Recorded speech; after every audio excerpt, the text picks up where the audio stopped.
Señoras, señores, colegas, buenos días. Estamos acá en este momento todavía, me parece que hemos pasado unos 2 minutos. El doctor Fermín se caracteriza por su puntualidad y me ha pedido ya dar inicio a las 8:30 en punto con la cantidad de asistentes que tengamos. El respeto por los primeros que vienen como debe ser. Muy bien, déjeme presentar de manera muy breve, también es por disposición del doctor Cabrejos, señalar su currículum, que es vasto. Así que me voy a dedicar solamente a puntualizar aquellas cosas que particularmente a nosotros nos enorgullece, porque es docente de planta de la UPAO, sobre todo de posgrado en educación. Él es profesor de educación secundaria de la especialidad de Filosofía y Ciencias Sociales. Asimismo, es licenciado en Antropología Social, maestro en Tecnología Educativa. Tiene un doctorado también en Sociología, un postdoctorado en Historia del Derecho y en Filosofía Política.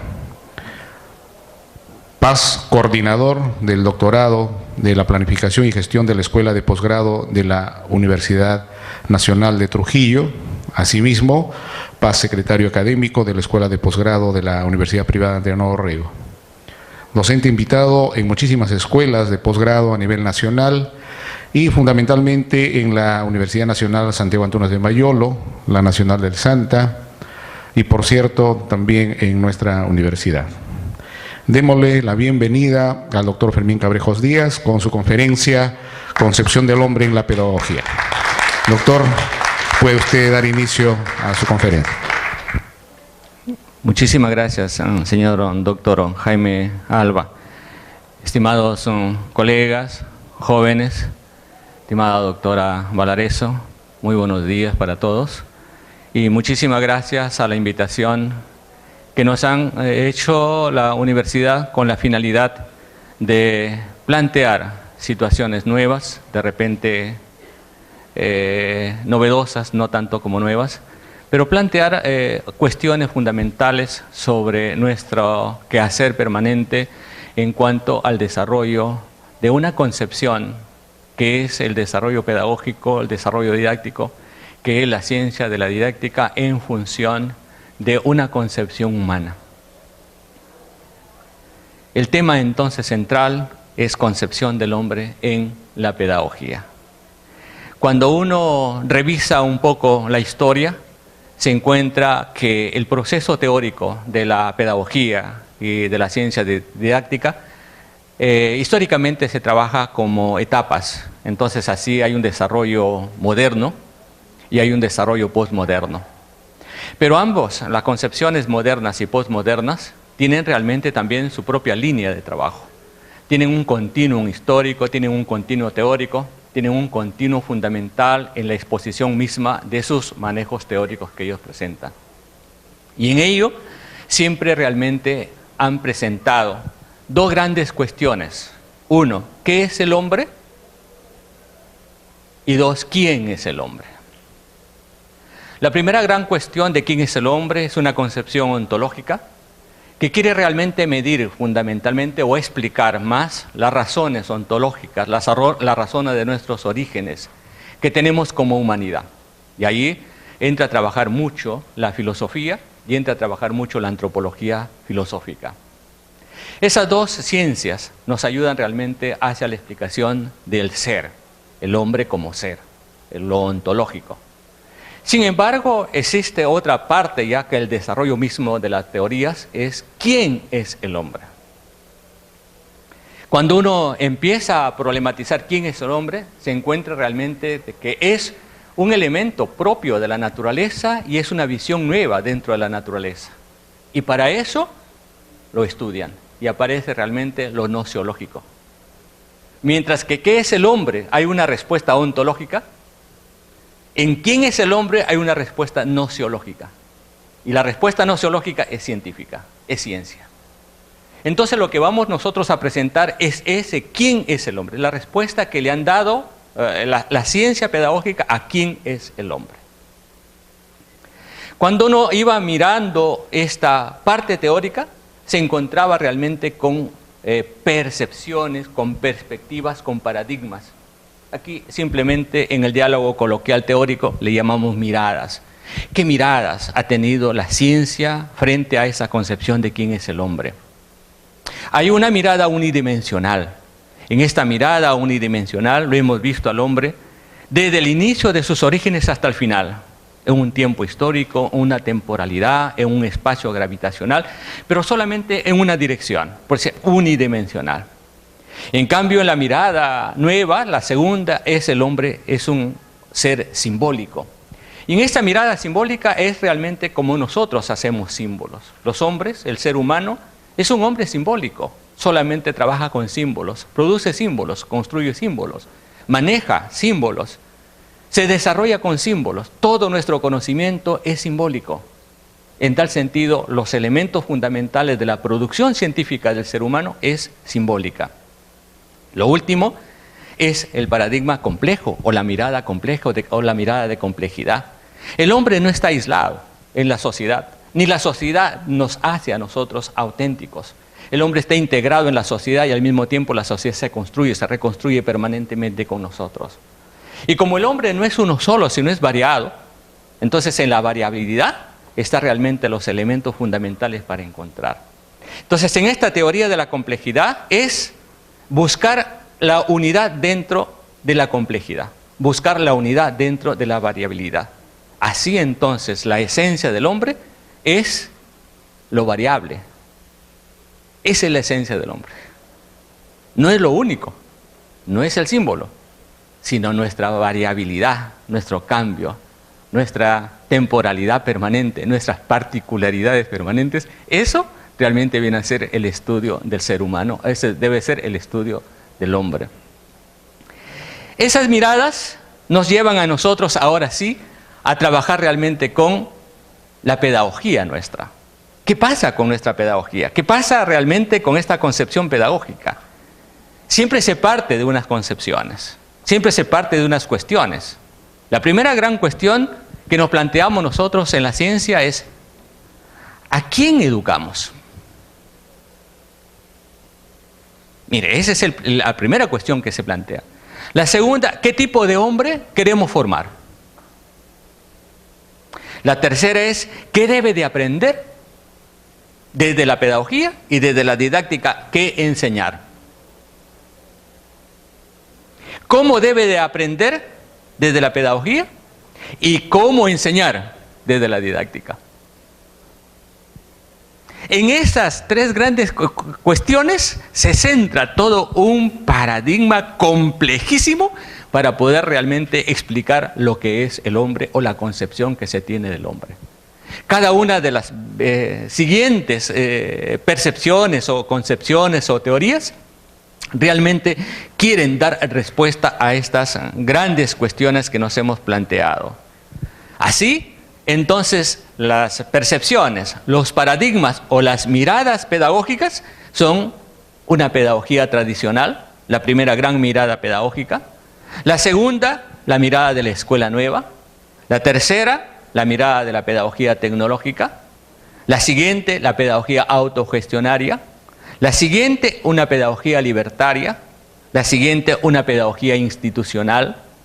La pedagogía personalista. La pedagogía cognoscitiva, la pedagogía operatoria, la pedagogía instruccional y la pedagogía histórico-cultural. Esas son las grandes corrientes teóricas, son los grandes manejos teóricos, son las grandes concepciones teóricas que encontramos nosotros a través de la historia. Hoy día, posmodernamente, se están desarrollando nuevos paradigmas que lo vamos realmente a plantear realmente casi al final de nuestra exposición. La pedagogía tradicional parte también de una visión del hombre, parte de una concepción del hombre. Sostiene que el hombre es un sujeto que debe de ser disciplinado, es un sujeto al cual nosotros debemos de estar generándole una virtud que es la disciplina, con la finalidad de que él pueda realmente tener una identidad, una individualidad, una identidad personal. Parte entonces, fíjense, esta pedagogía tradicional de la autoridad interior nuestra y al mismo tiempo de la autoridad de la sociedad. Son los elementos que nos acompañan, que no son sino el otro. Es el otro el que nos genera a nosotros realmente esta virtud, que es la disciplina. Entonces la disciplina, la autoridad, la obediencia son parte fundamental en la formación de nuestra personalidad y son realmente aquellos componentes fundamentales con los cuales el ser humano va a lograr desarrollar la sociedad. En esa concepción de ser un hombre que se disciplina permanentemente, de ser un hombre que se le ayuda, que se le forma su modelo teórico, psicológico y conceptual de una manera de orden o ordenada, y nuestro currículum realmente empieza a desarrollarse con esa naturaleza. Entonces, ¿qué procura el currículum? ¿Qué se propone en este currículo? Capacitar al hombre para que adquiera las herramientas para participar en la tradición cultural de la sociedad. Entonces el currículo se orienta a ello. Hay que proporcionar entonces todas las herramientas a los seres humanos con la finalidad de que éstos conciban, comprendan, aprendan la cultura tradicional de nuestra sociedad. Así, ¿qué organiza? Disciplinas, pero son disciplinas tradicionales, con la finalidad realmente de trabajar y organizar mejor el desarrollo científico y el desarrollo psicológico y cultural de una sociedad. Entonces así nos ven a nosotros como parte de la sociedad, nos ven a nosotros como elemento fundamental del desarrollo de la sociedad, nos ven a nosotros como estructura fundamental y creación de la sociedad. Somos parte de la sociedad. La sociedad entonces se obliga y está obligada en hacernos a nosotros individuos, a hacernos ciudadanos útiles, manejando y comprendiendo totalmente los valores que hay en la sociedad. En una segunda mirada de esta concepción tradicional, tenemos cuál es la respuesta que tienen los colegios o las instituciones educativas. Para él, la institución educativa tiene que preparar intelectual y moralmente a los alumnos. Mire las dos fuerzas. Intelectual y moralmente al hombre. Esa es la obligación de toda institución. Entonces las dos formas, las dos categorías fundamentales, las dos perspectivas teóricas que tiene esto es realmente responsabilidad de una institución. Toda institución debe procurar fundamentalmente el desarrollo intelectual como a su vez el desarrollo moral de la sociedad, de sus estudiantes, de sus alumnos. Esos dos. En esos dos principios toma realmente una posición clarísima la institución que se halla permanentemente al servicio de la sociedad. No nos deja otra cabida, sino hay que formar a estos hombres para que sirvan a la sociedad. Hay que formar a estos jóvenes para que sirvan a la sociedad. ¿Y por qué motivo? Porque el hombre es parte fundamental del desarrollo de una sociedad y se construye para estar al servicio del desarrollo de la misma. La escuela se transforma en el medio en donde transformamos ideológica, cultural, hacia los jóvenes, basado fundamentalmente en valores, basado fundamentalmente en ética, así como en aquellas normas, reglamentos, patrones que están dados en la comunidad. La desobediencia a ellos nos genera realmente un elemento visible para poder estar al margen de la sociedad.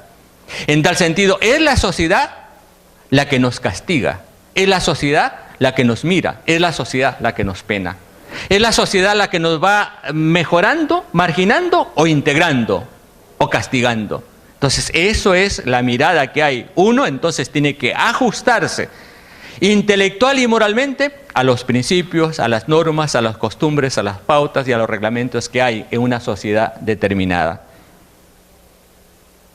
Los que somos adultos mayores, verbi gracia, ¿no? Hemos sido formados en este tipo de escuela. Desde niños e infantes, ¿no? Pequeñitos, hemos sido formados, construidos en este tipo de escuela. Estar al servicio entonces de la sociedad y nos han dado todas las normas, los docentes, la currícula, la institución, toda la comunidad estaba realmente construyéndose para crear hombres buenos, hombres fehacientes, hombres excelentes, jóvenes que se integren en la sociedad y que busquen la transformación de ellos conjuntamente con la sociedad. Así entonces el principio ético era fundamental, las normas éticas eran fundamentales. La disciplina, la obediencia, ¿no? Entonces esos son valores incuestionables en la pedagogía tradicional. Una segunda mirada del desarrollo teórico es la escuela nueva. Aquí tiene otra mirada. Ya no lo ve al hombre como un sujeto que puede ser disciplinado, sino lo mira como un sujeto activo. Lo mira como un ser que va construyéndose él en la sociedad. Y por lo tanto, si él va construyéndose en la sociedad, busca darle una mayor libertad intelectual a toda su creatividad. Por eso es que cuando aparece la escuela nueva, revoluciona el pensamiento pedagógico. Y al revolucionar el pensamiento pedagógico, cambia realmente los modelos y los paradigmas de los docentes. Las normas de los docentes cambiamos, las formas de enseñar cambiaron. Entonces busca fundamentalmente elementos básicos, un sujeto activo, respetándolo permanentemente en el id que nosotros poseíamos, es decir, en nuestras necesidades. ¿Cuáles son entonces nuestras necesidades? Entonces la pedagogía nueva ya no nos mira desde la sociedad hacia el actor, sino la pedagogía nueva nos mira el actor, nuestro alumno primero, qué necesidades tiene, qué desea, qué busca, cuáles son sus aspiraciones, para poder realmente reajustar todo el desarrollo pedagógico. Así entonces construye mucho la individualidad. Se preocupa mucho por la individualidad, pero una individualidad que está integrada socialmente en la colectividad. No como un egoísmo ni un personalismo, sino es una individualidad colectiva, una individualidad de una personalidad que nos ayuda realmente a construir a la sociedad. Entonces el hombre es el actor permanente de la sociedad y hay que vitalizar esto. Entonces cuando nos busca las necesidades nuestras, nos hace desarrollar mucho más nuestra inteligencia, nos hace desarrollar mucho más nuestra imaginación creadora con la finalidad de poder tener una libertad total del pensamiento. Aparece la tecnología educativa y en esto encontramos nosotros otra concepción del hombre. El hombre es operativo, el hombre es instrumental, el hombre tiene realmente elementos fundamentales que nos permite a nosotros manipular objetos, crear herramientas, y esas herramientas son las útiles para un trabajo teórico. Entonces la tecnología educativa busca realmente trabajar mucho con el condicionamiento, trabajar mucho con las conductas operativas, y así entonces ella trabaja con sistemas y modelos de programación y aparece realmente la programación sistémica, aparece la programación estructural o aparece la programación informática. Entonces la tecnología educativa nos ha ayudado mucho a encontrar este paradigma psíquico o psicológico con el cual nosotros operativamente o condición operante, basado realmente en otra tesis conductista del desarrollo de la psicología, se coge ese modelo de la psicología y nos ayudan a nosotros a trabajar y se desarrolla. Tuvo una etapa de desarrollo de tecnología educativa extraordinariamente valioso también en el Perú y en el mundo.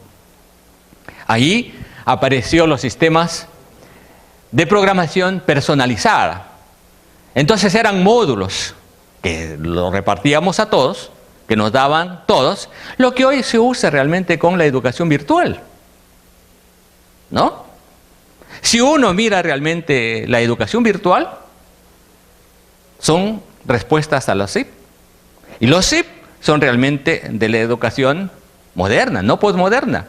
Entonces esta instrumentación viene y está vigente hasta el día de hoy, es decir, paradigmas que están vigentes, paradigmas que no han culminado. Por eso cuando estoy presentando el tema, ya estoy hablando realmente no de una pedagogía moderna, ni separándola de la posmoderna, sino que hay un continuum, hay una línea teórica y hablamos de una pedagogía que es mejor. Una pedagogía autocuestionaria, de igual manera, ella tiene otra mirada del ser humano. Esta pedagogía autocuestionaria dice realmente el hombre es auténtico. El hombre es un genio, el hombre es el único que piensa, el hombre es el único que crea. Y el hombre es el único que se hace, que es el único que se desarrolla. En tal sentido, todo el aprendizaje parte de uno, no parte del otro. Mire la mirada, ¿no? En tal sentido, yo aprendo por mí mismo. Y mientras mejor me desarrolle mi formación intelectual, mis motivos de personalidad son realmente aquellos que nos ayudan a reconstruir o construir nuestra historia o nuestro mundo de vida. ¿Qué proponer entonces? ¿Cómo propone esta pedagogía autocuestionaria, ¿no?, el desarrollo de nosotros? Simplemente el desarrollar nuestra autoestima. Es decir, tener conciencia de que somos útiles y que somos auténticos y somos capaces de transformarnos a nosotros y transformar el mundo. Esa es la otra mirada. Entonces ya está alejada, mire, de la mirada tradicional, está alejada un poquito de la escuela nueva y está alejada un poquito de la tecnología educativa. Y él nos mira a nosotros. Somos nosotros los que triunfamos, nosotros los que estamos dando un desarrollo nuevo, nosotros con nuestra conciencia de ser útiles. Esto ayuda realmente a trabajar democráticamente mejor todas nuestras competencias o todas nuestras habilidades posteriores. Esta pedagogía autocuestionaria permanentemente está conceptuando al individuo como el ser capaz que él solo se regula, que él solo se reconstruye o él solo tiene una visión importante para transformarse. ¿Cómo entonces se los mira a los alumnos? Se los mira como jóvenes con auténtica responsabilidad intelectual, responsabilidad social y responsabilidad moral en las aulas, en la institución. Porque al fin y al cabo, la historia la vamos a ir construyendo nosotros. Cada uno de nosotros va construyendo su propio modelo, su propio proyecto de vida, su propia historia y se va formando con esta autenticidad. Esta corriente de una pedagogía autogestionaria se va a mejorar después con los aportes de la filosofía etnometodológica y fenomenológica actuales, ¿no? Actuales. La pedagogía libertaria fundamentalmente piensa de que el hombre es libre. No hay nadie realmente quien nos avasalle. Y por lo tanto hay que potenciar ese espíritu de libertad que uno tiene. El hombre es libre y por lo tanto esa libertad no puede ser manejada indirectamente ni construida directamente. Ojo, manejada indirectamente ni construida directamente. La libertad. La libertad es la esencia del hombre. La libertad es lo que nos hace a nosotros auténticos. La libertad es el único elemento fundamental que nos construye y nos separa de otra naturaleza. La naturaleza humana es libertad. Y ese principio entonces que después se transforma en valor, en virtud y en sentimientos, ¿no?, son realmente los que van a ser aprovechados por todos los desarrollos pedagógicos sobre la libertad. En tal sentido, ¿no?, esta posición de la pedagogía libertaria ha permitido hasta el día de hoy mejorarla, esta particularidad nuestra. El hombre es libre y por lo tanto, siendo libre, no puede en ningún momento ser manoseada su libertad ni reconstruida su libertad. Entonces aquí las ideologías y los dominios quedan de lado. ¿Cómo entonces actuamos los pedagogos? ¿Cómo actúa la institución? ¿Cómo actuamos realmente en las clases? ¿Cómo actuamos realmente en los planes de elección?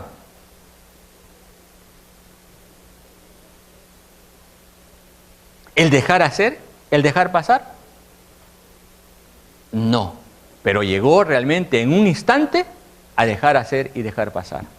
Y ese momentito en la cual la pedagogía libertaria no pudo centrar muy bien el proceso y el procedimiento libertario de la institución, han permitido toques en donde los jóvenes se dejan libres.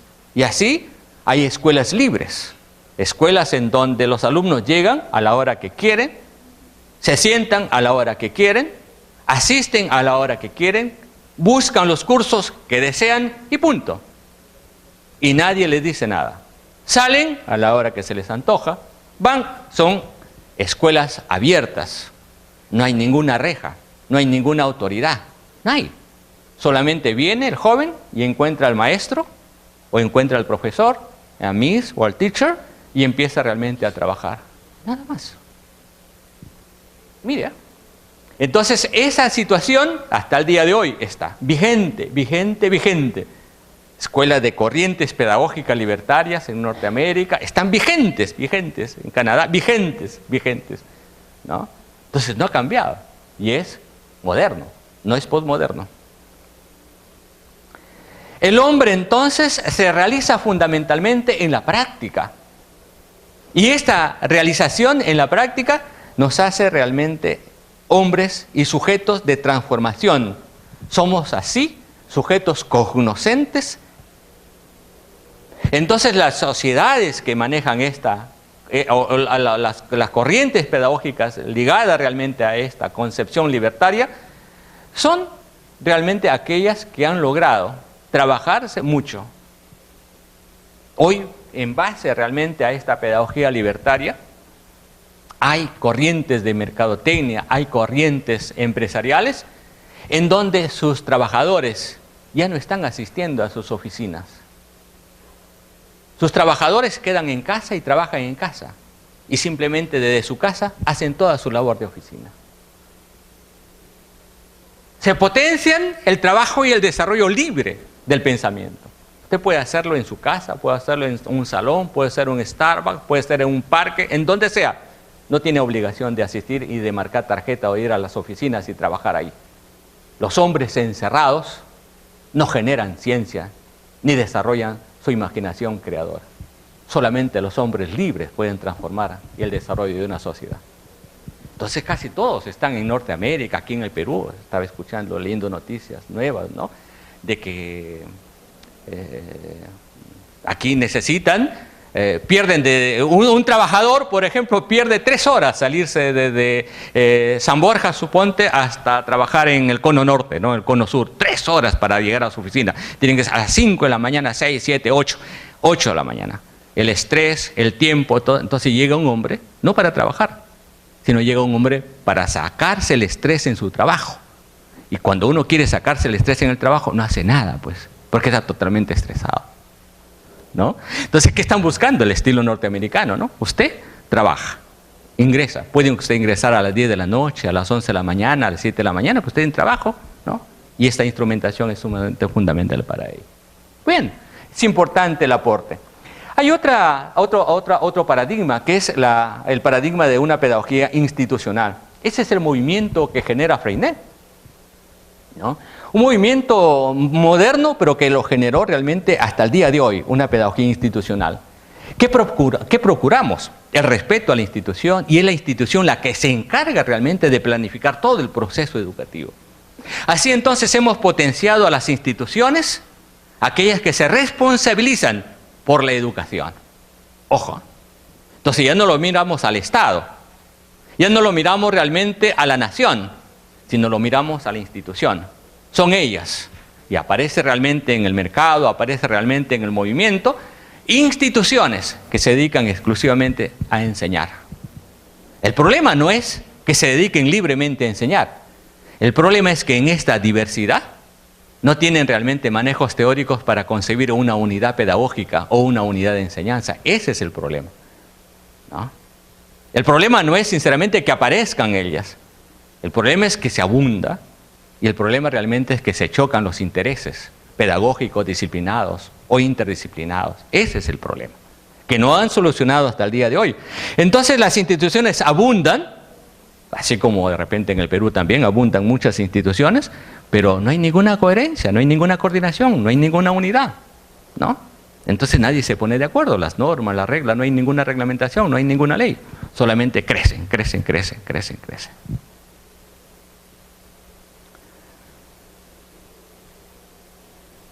Esas instituciones son entonces las que imponen programas y reglamentos. Y al interior de las mismas, esta institución va desarrollando sus propios modelos, ¿no? Entonces las identidades, ojo, ya van cambiando. Las identidades no son identidades humanas, no son identidades colectivas, sino son realmente identidades pequeñitas, identidades de la institución, casi un poquito un pensamientos ilusorios que uno tiene, ¿no? De identidades pequeñas o su ID pequeñito que uno lo va trabajando de repente. El enfoque personalista está realmente animado por una tradición inherente al desarrollo totalmente de todas nuestras potencialidades. Ese es el personalista. Pero el personalista no ligado hacia las tendencias ególatras, sino el personalista es como nosotros vamos a reconstruir nuestra potencialidad humana, nuestra propia personalidad. Así entonces sostiene como una concepción de que todos nosotros como individuos tenemos capacidades latentes y manifiestas para poder resolver permanentemente nuestra función como creadores de un sistema social. La pedagogía cognoscitiva aparece con un movimiento nuevo, aparece con el desarrollo de la razón, aparece con el desarrollo del conocimiento, aparece mucho más realmente con una filosofía positivista, en donde es la razón el campo fundamental para la construcción de una sociedad, y potencia ello.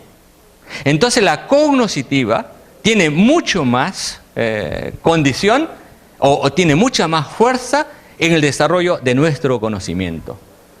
Potencia mucho más el conocimiento. Trata de mirar nuestros conocimientos con todas nuestras capacidades, nuestras competencias, nuestras habilidades. Mira más el conocimiento, pero no mira los sentimientos. No mira nuestra personalidad. No trabaja con ello. Trabaja más con las estructuras cognitivas. Trabaja mucho más con las formas teóricas que uno lo va construyendo en su desarrollo cotidiano de vida. Con eso trabaja más. No trabaja realmente con los elementos del ser humano. No trabaja mucho con los sentimientos ni con las formas como nos adoctrinamos o cómo desarrollamos teóricamente nuestra propia sensibilidad. No mira la integración humana con respecto hacia el otro. No mira eso. Solamente fortalece toda nuestra capacidad biológica de maduración nuestra. A eso potencia. Así entonces pone mucho énfasis en el lenguaje. Y el lenguaje se transforma en la categoría fundamental para la enseñanza. La doctrina fundamental del lenguaje pone mucho énfasis. Y esto es fundamental. La teoría cognitiva se basa fundamentalmente en las estructuras lingüísticas. No puede haber desarrollo científico ni humano si es que no hay lenguaje. Y a través de la lengua es como nosotros expresamos nuestra cultura, es como nosotros manejamos una ciencia, es como nosotros vivimos nuestra propia existencia con el lenguaje. Sin lenguaje no hay facultades humanas. Sin lenguaje no hay ser humano. Entonces el lenguaje se transforma en una categoría fundamental para trabajarla en esta ciencia cognitiva y pone mucho más énfasis en las funciones lingüísticas que debe de tener el currículum y fundamentalmente el profesor. Por eso es que al profesor se le exige y se le obliga a hablar correctamente su idioma nativo. Y además de idioma nativo, fortalece mucho realmente los otros idiomas. Esta teoría cognitiva va a dar lugar hoy a nuevas corrientes pedagógicas que son las multilingüísticas o las bilingüísticas o las plurilingüísticas. Hoy no puedes vivir solamente con tu lengua nativa. No podemos nosotros vivir con el español. Tenemos que vivir con las 59 lenguas nativas que vive el Perú. Tenemos que vivir con las otras lenguas extranjeras en las cuales estamos nosotros insertos. No podemos hablar. Si tú no conoces la lengua de otros países y de las propias raíces nativas nuestras, no puedes realmente tener una concepción completa de tu mundo social o societal. Esa es una obligación. Eso es lo que dio lugar realmente a esta pedagogía. Apareció luego los modelos instruccionales. Y aquí aparece el desarrollo de la teoría tecnológica, de la tecnología educativa, que es valioso, ¿no? Valioso porque operativa, valioso porque regula, valioso porque nos hace realmente a reconstruir procesos, valioso porque nos hace encontrar como maestros y como currículum elementos fundamentales que los habíamos descuidado. Pero no dedicamos mucho a la planificación, el problema está allí. Mirábamos mucho la planificación, y la planificación salía desde nuestra aula, desde nuestro colegio, salía desde un currículum escrito, un currículum oficial, la planificación. ¿Qué trajo como consecuencia? Esa planificación, a la hora que el maestro iba a trabajar, no servía. Simplemente tenía una doctrina. Pero los procesos pedagógicos internos los hacía el docente. ¿Y por qué motivo? Porque el docente es libre. El docente es un hombre científico. El docente hace ciencia en su clase. El docente, cada clase que hace, la va construyendo y reconstruyendo con nuevas argumentaciones científicas y teóricas. El docente construye su didáctica en el aula. Por eso los modelos que a nosotros nos imponen para nosotros hacer docencia y uniformar los currículos, los planes de estudio, los sílabos, cuidado, mucho cuidado, porque le estás quitando originalidad al maestro, y el maestro hace ciencia en el aula. Cada día, cada hora que va entrando el maestro a construir su clase, va construyendo una pedagogía nueva y va haciendo ciencia. Y ningún maestro es igual, ningún maestro es idéntico. Cada uno tiene sus propios modelos teóricos, sus propios procesos y pasos didácticos y su propia forma de enseñar y estrategias especiales para enseñar. En tal sentido, esto fue importante porque nos enseñó a programar. Como docente nos ayudó a tener tiempos. Como docente nos ayudó a encontrar realmente los nexos que hay en los pasos lógicos para poder trabajar. Pero hasta ahí nada más. Porque si tú aplicas a rajatabla todo este modelo, te está quitando autenticidad y está afectando realmente tu desarrollo intelectual como maestro. Y eso no quiere. Eso no queremos. Queremos fortalecer, pero queremos dejarle realmente la labor intelectual, creativa, permanente del hombre, del maestro en el aula, porque él es el que con su imaginación creadora les va a ayudar a los 30, 40, 50, 20, 10 o 5 o un alumno que posea a reconstruir su proyecto de vida. Si tú no tienes maestros imaginativos, maestros creativos, maestros libres, maestros geniales, nunca tendrás alumnos realmente gratos, creativos. Nunca tendrás alumnos. La pedagogía cognitiva contemporánea trabaja realmente con otro modelo. Ya ahora está trabajando con este modelo de somos procesadores de información. Y maneja realmente unas concepciones sociológicas importantes. Hoy en el mundo, la sociedad es una sociedad informática, es una sociedad de comunicación. En el mundo. No hay nadie realmente en el mundo hoy que no maneje un sistema informático, que no tenga construido un sistema informático. En tal sentido, somos procesadores de información. Esto es valioso, porque esta forma de concebir al hombre como un procesador de información ha permitido el avance de las tecnologías informáticas. Y también al permitir el avance de estas tecnologías informáticas, ojo, cuestiona nuestro trabajo. Y hoy día están cuestionando la labor de la universidad, la labor de la institución. ¿Hasta cuándo va a existir una universidad fija, en edificio? Las universidades ya no van a tener realmente estudiantes fijos. Hoy lo trabajamos a nivel de el uso de la informática. Entonces los estudiantes los vamos a encontrar fuera, ya no en aula. En tal sentido, ¿para qué universidad? ¿No? ¿Y qué tipo de universidad? Está ayudando a reconstruir el pensamiento pedagógico hoy, ¿no? Mire usted cómo esta teoría y esta corriente pedagógica contemporánea de la sociedad informática y de la sociedad de la comunicación está golpeando las estructuras fijas de una pedagogía tradicional o una pedagogía moderna.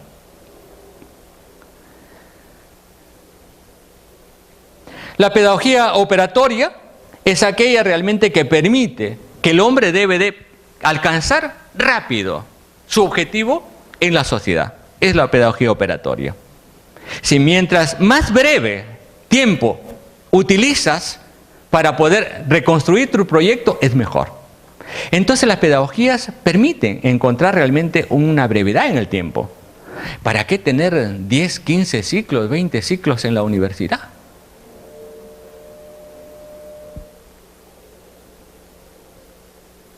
Hay que ser operativo. ¿Qué necesitamos para una sociedad breve? para una sociedad de cambio, para una sociedad de hoy, para mañana, que ya no es mañana, sino es pasado. ¿Qué necesitamos? Mira, o sea, esto es importante. Entonces ahí la mirada es, hay que ser operativo, pues, ¿no? Hay que trabajar realmente con las cosas breves. Hay que trabajar con estudiantes con los cuales realmente vamos a lograr unos objetivos especiales en nuestra sociedad. Entonces, por eso es importante, ¿para qué y para quién? ¿No? ¿Para qué y para quién? ¿Para qué y para quién enseñar? ¿Cómo nosotros nos reorganizamos para el mañana? A la brevedad, ¿no? Entonces, ¿tenemos que esperar realmente a la universidad? ¿O desde la secundaria podemos estar facultados realmente para entrar al trabajo?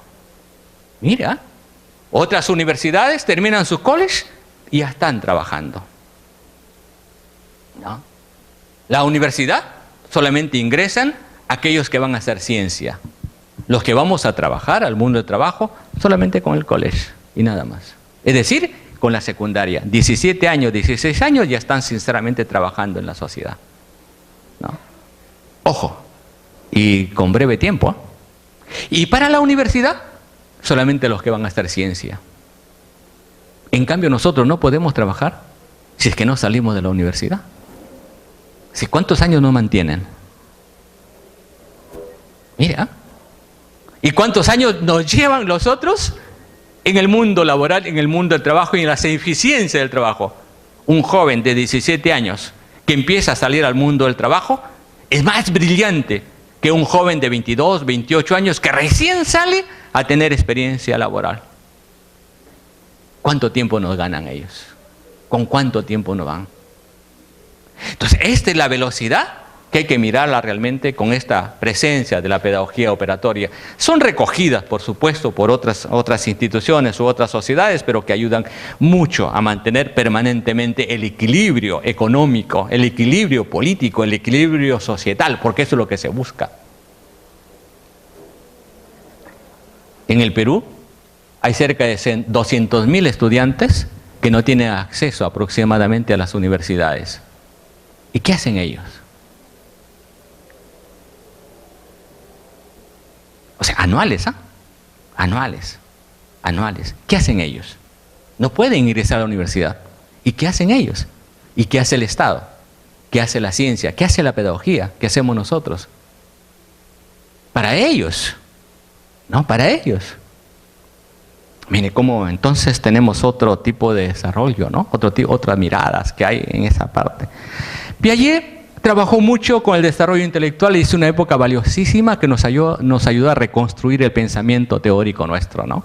Piaget nos ayuda mucho a la reconstrucción de nuestro pensamiento matemático, porque toda la vida hemos encontrado realmente una escasa lucidez en la concepción estructural de nuestras mentes.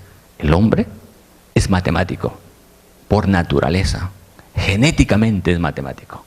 Sus genes están ahí, su estructura mental es matemática. Toda nuestra estructura de nuestras neuronas cognitivas formadas en nuestro cerebro es matemático.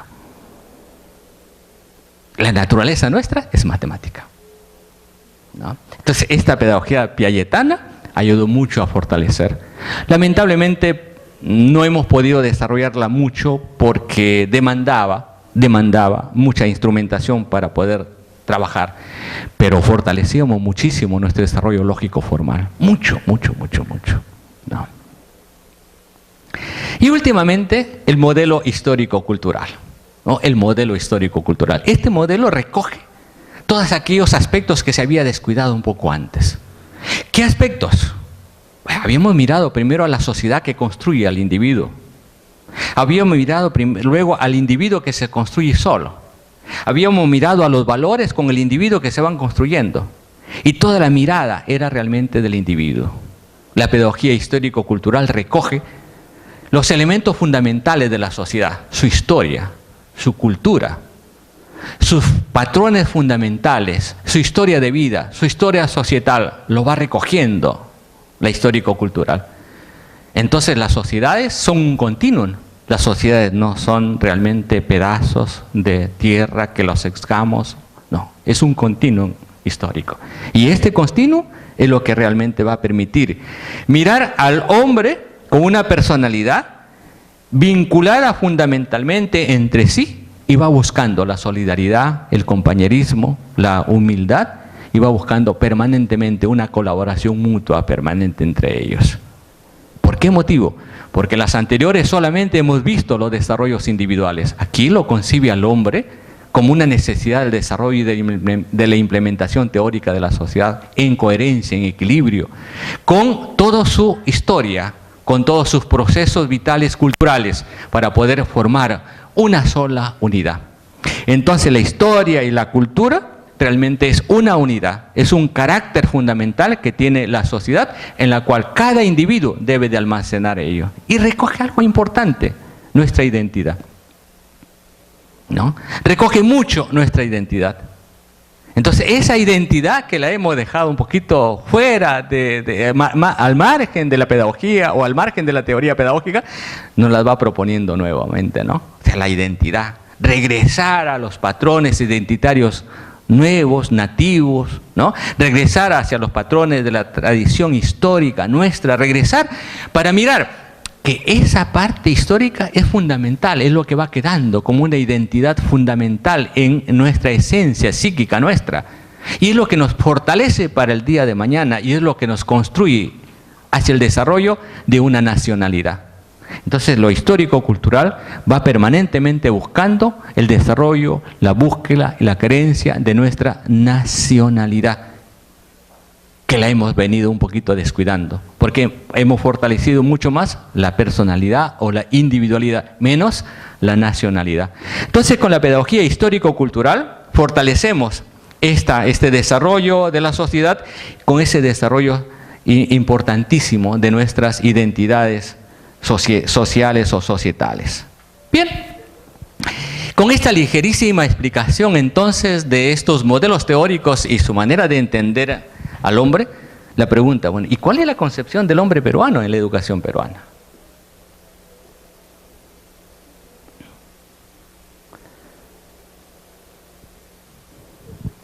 Vamos partiendo de una reflexión de Martin Buber. Él nos dice, tiene que saber no solo que existe un género humano, sino también un pueblo. No solo un alma humana, sino también tipos y caracteres. No solo una vida humana, sino también edades de la vida. Solo abarcando estas y las demás diferencias de forma sistemática, solo conociendo la dinámica que rige dentro de cada particularidad y entre ellas, y solo mostrando constantemente la presencia de lo uno en lo vario, se tendrá ante los ojos la totalidad del hombre. Esa es la reflexión. En tal sentido, ¿qué es el hombre para la pedagogía nuestra? ¿Cómo podemos entender al hombre peruano? Buber nos habla bien claro. Para nosotros tener una concepción clara del hombre peruano, tenemos que mirarlo totalmente. Tenemos que mirarlo holísticamente y tenemos que mirarlo en sus particularidades, lo universal y lo particular. La esencia y la particularidad es base y fundamental para ello. Este movimiento de Buber va a permitir realmente encontrar otro tipo de movimientos ahora, que es el pensamiento complejo, ¿no? Pero en la variabilidad está la unidad del desarrollo del ser humano. Y esa variabilidad hay que entenderla. Esa variabilidad hay que estudiarla. Pero esa variabilidad es complejísima, ¿no? Bien, ahí está el reto. Ese es el reto para nosotros. ¿Sobre qué categoría de análisis podríamos encontrar realmente a esa variabilidad? Proponemos una personalidad modal y societal. Esta personalidad modal es entrar a nuestra psicología, entrar a nuestros sentimientos, entrar a nuestro id y a nuestro self y decir cómo somos. ¿Quién es el trujillano? ¿Quién es el chiclayano? ¿Quién es el piurano? ¿Quién es el limeño? ¿Quién es el amazónico? ¿Quién es el loretano? ¿Quién es el pucallpino? ¿Quién es?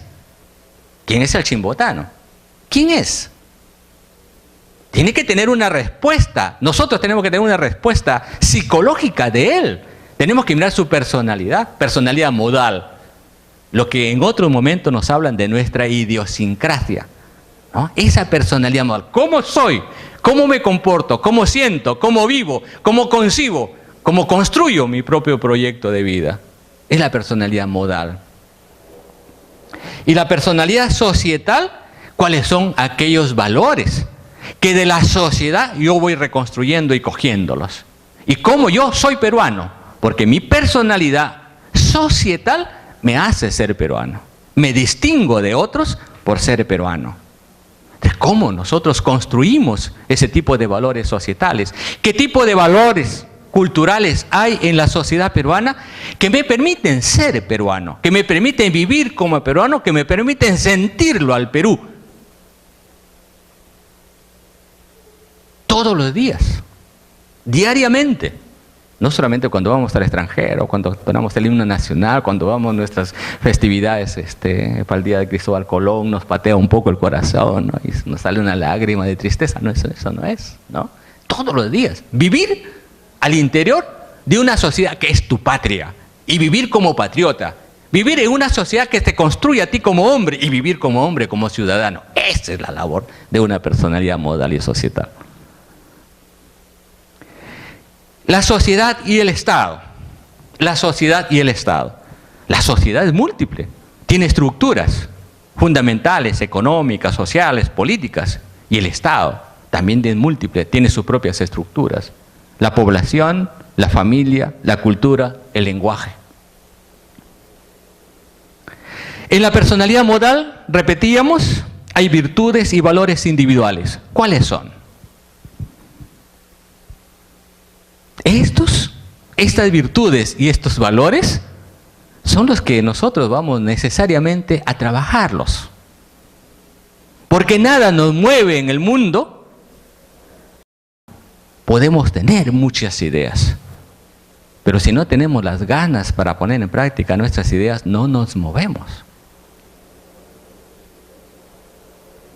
¿Qué es lo que nos mantiene vivos? ¿Nuestro pensamiento o nuestros sentimientos? ¿Cuál es la fortaleza nuestra? ¿Solamente las formas de mirar intelectualmente nuestro desarrollo cognitivo? ¿O de poner empeño, pasión permanente a lo que hago? ¿Cómo construimos nuestra vida? ¿Solamente con ideas o con apasionamientos? ¿Cómo lo hacemos? Es importante esta idea. La segunda, virtudes y valores comunitarios, ¿no? ¿Cuáles son los valores que hay en el Perú? ¿Sobre qué valores hablamos? ¿De qué tendencia los valores? ¿Cuáles son aquellos que priman en el desarrollo social nuestro? ¿Cuáles son? Valores pragmáticos, valores comunitarios, valores religiosos, valores judeocatólicos, axiologías. ¿Cuáles son? ¿Y por qué motivo? Porque son esos los que nosotros tenemos que mirarlo al hombre peruano. Y en base a esa mirada, tengo yo que organizar el pensamiento pedagógico y didáctico para poder generar hombres para el mañana, para el futuro, para la reconstrucción del Perú y para el desarrollo del Perú. Y eso es una labor permanente del maestro, ¿no? ¿Sobre qué valores va construyendo el maestro su pedagogía? Y sobre la cotidianidad o vida cotidiana, ¿qué hacemos? ¿Cuál es nuestro mundo del trabajo y cuál es la forma como el mundo del trabajo puede estar organizándose? La sociedad y el Estado, tenemos una sociedad andina, norandina, surandina, amazónica, regionalización. Tenemos un Estado democrático o un Estado colonial o neocolonial o global o un Estado de bienestar. Tenemos política del Estado y aquí realmente dentro de esas políticas del Estado puesto énfasis a la Ley General de Educación porque eso es importante y en base a ello podríamos estar pensando el desarrollo científico de la pedagogía y de la didáctica peruana, que dicho sea de paso no tenemos escuela de didáctica ni desarrollo científico en la pedagogía. Dicho sea de paso, en el Perú no hay una creación didáctica ni una construcción pedagógica permanente, científica, no hay. No hay científicos en pedagogía ni en didáctica, no lo tenemos. Y de los que hemos tenido como clásicos, bueno, no han dejado una escuela que nos permita a nosotros orientarnos pedagógicamente. Todas las teorías son recogidas por el aporte y el avance pedagógico y didáctico extranjero y nosotros las asumimos permanentemente, pero no hay una construcción didáctica y pedagógica peruana auténtica. Y la estructura económica, ¿no? La estructura económica. Cuando hablamos de población, tenemos que hablar de una población urbanizada, rural, de una migración, de un ciclo vital, de una PEA ocupada y desocupada, de una educación y escolaridad y de una salud y nutrición. Tenemos que mirarlo. Si estos elementos fundamentales son los que nuclean la población, realmente tendríamos que estar mirando hacia dónde apuntamos en la sociedad educativa. En la familia, tendríamos que estar mirando su estructura y parentesco, sus valores y virtudes familiares, que no es la misma, ¿sabes? No somos los mismos. Valores y familias no somos los mismos. Las familias y virtudes no son igual. La cosmovisión y sentimientos tampoco son iguales. La religiosidad y movimientos familiares, profundamente esto, ¿no? Y nadie mira a la familia como religiosidad. Nadie mira a la familia como nadie mira a la familia y los modelos de crianza y modelos pedagógicos que generan en la familia. ¿No? Hay un movimiento pedagógico muy valioso el día de hoy que se está desarrollando, en donde el papá va a clases con su niñito de primer grado, de jardín, va a clases, asiste el papá, junto con sus demás maestros, y juega alrededor de sus hijos y alrededor de sus maestros. Potencia, lo jala. El padre está comprometido con la institución educativa. La familia está comprometida con la institución educativa y va y asiste. No todos, por supuesto, pero muchos papás se hallan todos los días en aula, con la maestra. Una maestra de planta, 2 asesoras, ¿no? Y un especialista en problemas de aprendizaje de niños especiales, que hoy están integrados todos, ¿no? Al menos en unas experiencias que hemos tenido nosotros, todos, niños especiales, niños normales, están igualitito ahí en la misma aula, están con su profesora especializada, pagada por el Estado, ¿no? Trabajada por el Estado, están con 2 o 3 profesores especializadas, ¿no? Y la maestra de aula, la maestra de planta, y junto 3 o 4 padres. O sea, mire, esa es la otra cosmovisión, ¿no? Del modelo de crianza. Y, bueno. Otra idea es sobre la cultura, la macrocultura, la microcultura. Hay una cultura nacional, cultura regional, cultura local. Hay una cultura andina, una cultura criolla, una cultura amazónica. Sus cosmovisiones, su ideología y su religión, la ciencia y la tecnología, la pluriculturalidad y multiculturalidad. Todo ello tendríamos que estar mirando realmente en el desarrollo de una propuesta cultural. El lenguaje.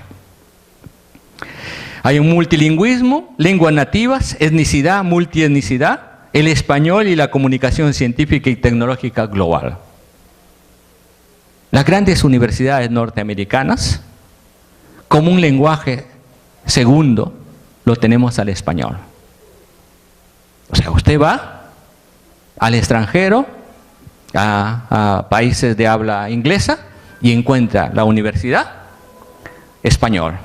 Ya no le sorprende, porque las clases se hacen en español y en inglés, ¿no? Entonces usted atiende y escucha. Es obligatorio que el docente hable el español y el inglés, que trabaje sus clases en español y en inglés. De planta, obligado. Entonces, la naturaleza científica de una universidad es 2 idiomas, en Norteamérica, Nueva York, español e inglés. Los 2 idiomas son esencia de toditititos los profesores de planta en la universidad. Si no hablas español, tienes que aprender el español. El español es la segunda lengua en Norteamérica, hoy. Y mire usted, cuando hablamos nosotros de una comunicación científica, los sistemas de comunicación, la televisión, todo está realmente subtitulado en español o en inglés. O sea, usted ya no escucha solamente el inglés, sino está subtitulado, ¿no? En las emisiones, subtitulado el inglés y subtitulado el español. Las empresas hoy, desde este mes de septiembre, fines de octubre, desde el del 6, 7 de julio, 12 de julio, que fue el día de celebración de Cristóbal Colón, obligatorio. Todas las empresas, todas las televisoras, subtítulo en inglés y en español. Hasta en el Spanish, ¿eh? Igual, lo presentan, ¿no? Mira, ¿lo podríamos hacer nosotros? O sea, ¿cómo están fortaleciendo ellos, no? Su sociedad multilingüe, bilingüe, ¿cómo lo fortalecen? Y la mirada nuestra está por ahí. Y el lenguaje e informática, que hablábamos hace un ratito, ¿no? El lenguaje e informática. Muy bien. ¿Qué indicadores? Vamos solamente a poner ejemplos para poder reflexionar. Voy a poner 2 indicadores. Un indicador de la sociedad, que es la pobreza, y un indicador de lengua, que es el multilingüismo. En el mapa de la pobreza del 2010, nosotros tenemos realmente 6 departamentos en extrema pobreza. Tenemos 8 departamentos en pobreza. Y solamente los de color verde son más o menos lo que salimos un poquito de la pobreza. Los rojos o los granates en extrema pobreza, los marrones en pobreza, los verdes más o menos, más o menos. Así, entonces, si bien es cierto, desde el 2001, que teníamos un 54.8 de pobreza en el Perú, al 2010 hemos bajado a un 31.3%. Pero aún así, seguimos siendo pobres. Aún así. Huancavelica, Huánuco, Cajamarca, Apurímac, Ayacucho, Loreto, Amazonas y Pasco están en extrema pobreza. Ancash, Junín, Madre de Dios, La Libertad, Lambayeque, Tumbes e Ica están catalogados en pobreza media. Moquegua, Arequipa y Tacna, pobreza media. Y Lima y Callao son los que más o menos están bien. ¿Qué hacer? ¿Qué hacer? De 30 y pico millones de personas que somos en el Perú, 16 a 18 millones vivimos en pobreza. Fíjese. El 56% al 70% son niños. Mire. 4, 6, 7% madres solteras o en abandono. Mira, ¿qué hacer para ellos? ¿Qué pedagogía usamos para ellos? ¿Cómo entonces la educación en el Perú llegaría a ellos, a los que están en extrema pobreza, a los de pobreza media? ¿Cómo llega? ¿Cómo llegamos? Son peruanos. ¿Y cuál es la mirada que tiene la pedagogía peruana frente a ese hombre? ¿Cuál es la mirada? ¿Cuál es la forma de actuar nuestra? ¿Qué corriente teórica, pedagógica, qué política nosotros tenemos que usar para ello? Esa es una realidad. No la puedes realmente malograr. Ahí está la realidad completita, ¿no? Esa es. ¿Qué hacer? ¿Cuál es la alternativa nuestra desde una perspectiva científica, no? Si uno no mira estos indicadores para poder recién tomar una concepción del hombre peruano, pues estamos trabajando en el vacío y generamos desde el gabinete una idea de lo que debe de ser la educación en el Perú y para un tipo de hombre en el Perú, del cual la realidad contrastada no es igual. En el Perú, aparentemente hay un solo idioma. Y aparentemente existimos todos, criollos, andinos, ¿no? Cholos, serranos, mestizos, negros, patizambos, chinos, culís, etc., ¿no? Bien. Pero no es cierto. No es cierto. En el Perú hay un mapa etnolingüístico que nos dice realmente una realidad extraordinariamente valiosa para todo científico en pedagogía. Hay en la familia Arawak 10 grupos étnicos. En la familia Arawak, 10 grupos étnicos. Cada uno de estos grupos étnicos tienen su propio dialecto, cada uno de ellos. En la familia Aru encontramos 2 grupos étnicos. En la familia Cahuapana, 2 grupos étnicos. En la familia Romance, un solo grupo étnico. Nosotros. En la familia Jarambut encontramos 6 grupos étnicos, ¿no? 7 grupos étnicos en la familia Jarambut. En la familia Huitoto, 5 grupos étnicos. En la familia Jíbaro, 5 grupos étnicos. Y cada uno de ellos también con sus propios dialectos. En la familia Pano, estamos cerca de 10. 2, 4, 6, 8, 10. 13 grupos étnicos. La familia Pano es la más grande, ¿no? 10 grupos étnicos. En la familia Pebayagua, un solo grupo étnico. En la familia Quechua, el Ancachino, el Ayacuchano, el Cañaris. En la familia Chachapoyas, Lamas, Jauja, Huanca, Napo, Pastaza, Tigre, Santa Rosa, Santa Rosino, Yauyos. Y además de esos grupos, tenemos nosotros grupos aislados, que no están dentro de una concepción trabajada científicamente. Los Cocataibo, los Chiconagua, los Machiguenga, los Machopiro, los Mastaguanagua, los Muronagua, los Nanti y los Yora. Si usted mira, 54 grupos étnicos tenemos en el Perú. Y la educación se hace en español. La lengua es en español. ¿Y los 54 grupos étnicos? ¿Qué reciben ellos? ¿Qué maestros tienen ellos? ¿Cómo es la enseñanza para ellos? ¿Acaso dejan de existir? ¿Acaso no son peruanos? ¿Qué sucede? ¿Qué está sucediendo en la estructura entonces pedagógica o didáctica del Perú, en la concepción del Perú?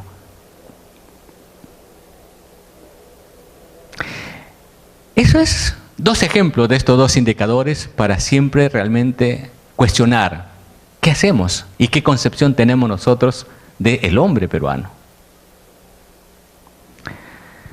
Hay ahora una mirada compleja. Si bien es cierto, la ciencia significa abstracción, y la abstracción representa siempre un empobrecimiento de la realidad, porque no es lo mismo.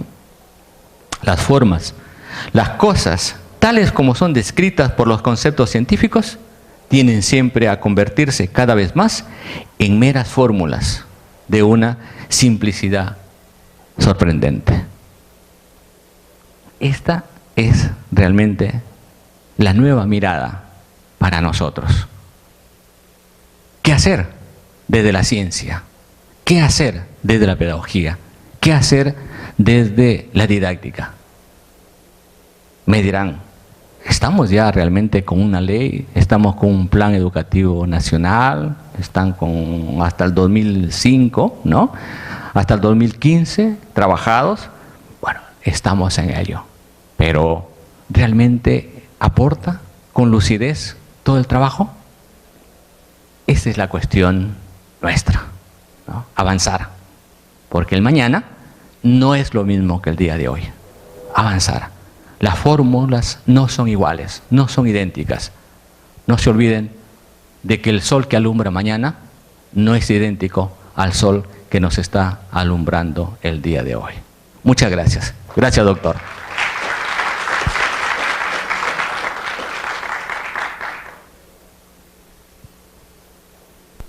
Muchas gracias, doctor. Más bien, ¿alguno de los presentes que quisiera hacer un aporte o alguna pregunta?